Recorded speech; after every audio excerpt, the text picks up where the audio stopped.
Board में, ठीक है, जो डीएनए आइसोलेशन का प्रैक्टिकल है वो आज हम लोग करके देखेंगे। डीएनए का पृथक्करण हम लोग को पादप सामग्री से करना है। तो पादप सामग्री के लिए हम लोग केला ले सकते हैं, पपीता ले सकते हैं, प्याज, संतरा, सेब, ठीक है, आदि विभिन्न प्रकार के पादप है उनकी डीएनए निकाल सकते हैं। तो सबसे पहले हम लोग को इसके लिए क्या क्या सामग्री चाहिए, ठीक है। आज हम लोग जो केले की कोशिकाओं से डीएनए का पृथक्करण करेंगे। डीएनए कहाँ पाया जाता है? न्यूक्लियस यानी केंद्रक, ठीक है, तो वहाँ से पृथक्करण करेंगे। इसके लिए हमको क्या क्या चाहिए? हमको NaCl चाहिए। तो NaCl के लिए क्या प्रयोग करेंगे? नमक। डिटर्जेंट, ठीक है, ये बहुत महत्वपूर्ण घटक ये भी है। ये क्या करता है? कोशिकाओं को क्या करता है? जो केंद्र कला है, कोशिका कला है, उसके फास्फोलिपिड को ब्रेक करेगा, ब्रेक करेगा। तो डिटर्जेंट में हम लोग लिक्विड डिटर्जेंट ले सकते हैं, या नहीं कुछ मिल रहा है तो हम शैम्पू का भी प्रयोग कर सकते हैं। ये हो गया। एथेनॉल, ठीक है, एथेनॉल हमको चाहिए चिल्ड यानी ठंडा एथेनॉल चाहिए। तो इसको हम लोग सेटअप कर लिए हैं, इसको आइस केस में रख दिए हैं कि ये धीरे धीरे ठंडा होता रहे। इसके साथ ही हमको टेस्ट ट्यूब चाहिए एक्सपेरिमेंट के लिए, और मैश करने के लिए मोर्टार चाहिए। वो नहीं है तो प्रेस करेंगे, इसकी जगह जो होते हैं इसे प्रेस करके हम लोग निकाल देंगे। ठीक है, हमारा सेटअप हो गया है। अब हम स्टार्ट करते हैं। कोई चीज़ क्यों प्रयोग कर रहे हैं साथ में उसका हम लोग वहाँ पे रिटर्न भी देते जाएंगे। तो आज हम लोग केले की कोशिकाओं से क्या बोलते हैं, केंद्र से डीएनए को निकालेंगे। तो इसके लिए हम लोग क्या, क्योंकि केला सॉफ्ट भी होता है, ठीक है, तो इसकी कोशिकाएँ क्या होंगी? मैश हो जाएंगी, डीएनए जल्दी मैश हो जाएगी। तो केले के हम लोग क्या करेंगे? छोटे छोटे टुकड़े काट लेंगे। अब मैश क्यों किया जाता है? मैश मीन्स मिक्स क्यों करते हैं इसको? जिससे कि जो सेल वाल है, कोशिका है, वो क्या हो जाए? रप्चर हो जाए, टूट जाए, ठीक है। जब टूट जाएगी तब हम केंद्र कला उसको ऐसा कर सकेंगे। अब साथ ही हम एक सोल्यूशन बना लेते हैं, ठीक है। सोल्यूशन किसका बनाएंगे? साल्ट का और डिटर्जेंट का। साल्ट क्या करता है? प्रोटीन को ब्रेक करने का काम करता है, ठीक है, कोशिका में। और इसको भी बताएं, डिटर्जेंट किसका काम करता है? फास्फोलिपिड को ब्रेक करने का काम करता है। इसका सोल्यूशन हम लोग कैसे बनाएंगे? बहुत ध्यान से देखो, ठीक है। बहुत ज़्यादा मेजरमेंट तो नहीं, लेकिन एक अनुपात में हम इसको करेंगे। एक इसमें बीकर में हम लोग डिटर्जेंट ले लेंगे, थोड़ा सा लिक्विड डिटर्जेंट,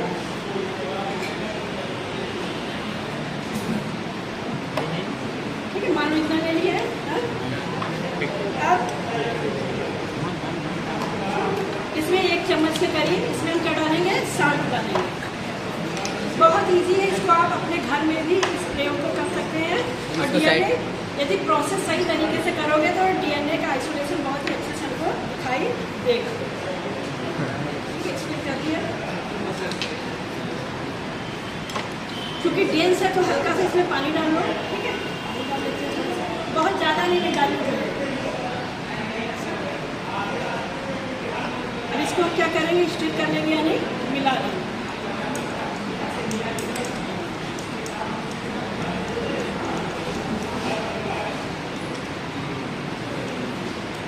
इसको मिला के हम लोग एक तरफ रखेंगे। अब जो मेन हमारा इंग्रेडिएंट है क्या है? बनाना है। बनाना को हम मैश कर लेंगे। मैश हो गया, ठीक है। ये देखो हमारा बनाना सब अच्छे से देखो ये मैश हो गया, यानी इसकी कोशिकाएँ क्या हो गई? रप्चर हो गई, टूट गई। अब इसको हम छानेंगे, क्योंकि ऐसे करेंगे तो पार्टिकल भी चले जाएंगे। तो इसको छानने के लिए हम स्टेनर यूज़ करेंगे। बाई चांस मान लो स्टेनर नहीं है तो पतला कलर का रुमाल है, या कोई पतला कपड़ा है, तो उसमें भी हम इसको छान सकते हैं। तो जब इसको हम छानेंगे तो जो इसकी सेल्स है फिल्ट्रेट के रूप में क्या होगी? नीचे वाला पार्ट हमको यूज़ करना है, ऊपर वाला नहीं, ठीक है। इसको हम छानते हैं।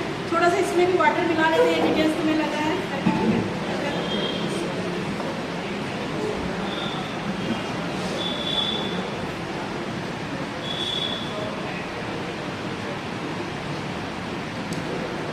इसको हाथ से भी अपना मसाला देख लो।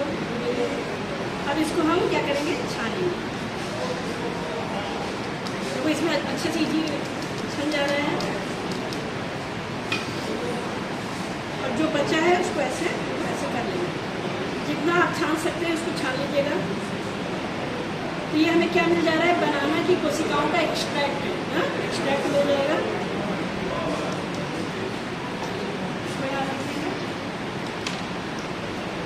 ये अब इसको हमको यूज़ करना है, ठीक है। ये बनाना कि हमको कोशिकाओं का क्या मिल गया, एक्सट्रैक्ट मिल गया। अब आपके पास टेस्ट ट्यूब रहेगी, ठीक है। एक टेस्ट ट्यूब में हम ये एक्सट्रैक्ट 1 ml 2 ml, ठीक है, के करीब ले लेंगे।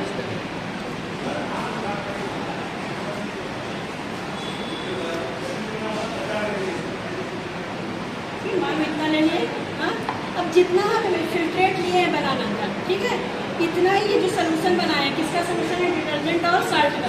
हाँ, ये सोल्यूशन इतना ही है, इससे थोड़ा ज़्यादा ही लेंगे, कम नहीं लेंगे, ठीक है।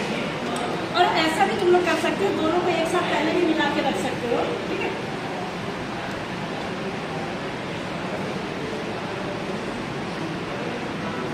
कितना लिए थे,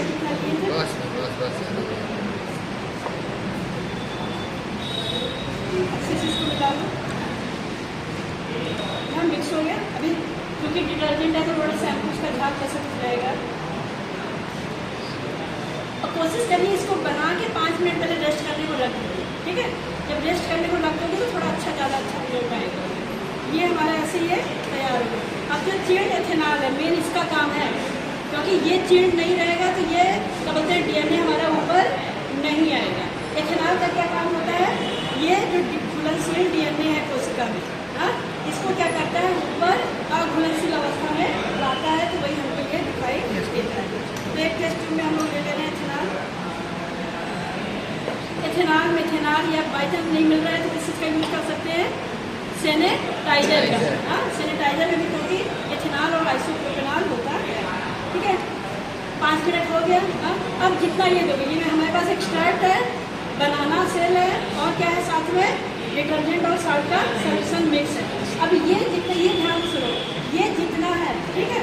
अब धीरे धीरे थोड़ा हल्का सा तिरछा करके, हाँ, टेस्ट ट्यूब को तिरछा करके एथेनॉल हम लोग धीरे धीरे डालेंगे, और बहुत ध्यान से देखोगे तो डीएनए क्या बोलते हैं, ऊपर एक लेयर छल्ले की तरह ऊपर आना शुरू हो जाएगा, ठीक है। और एथेनॉल भी कोशिश करोगे जितना हमारा सोल्यूशन लिया उसके बराबर, इससे ज़्यादा जा रहा है। 2 लेयर बन जाएगी एथेनॉल की। अभी अपने से भी खुद करोगे, दिखाई देगा कि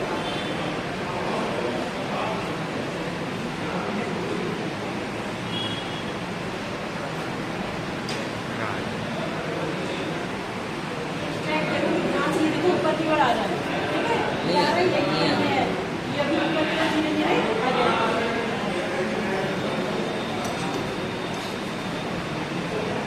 2 लेयर बन गए, ये एथेनॉल की है और ये सोल्यूशन की है। अब डीएनए हमको ये ऊपर वाले एथेनॉल में ये दिखाई देगा, छल्ले की तरह। कल भी हम लोग निकाले थे, तब बहुत अच्छे से कर दिया था। ऐसे धीरे धीरे करोगे तो ही गिरेगा।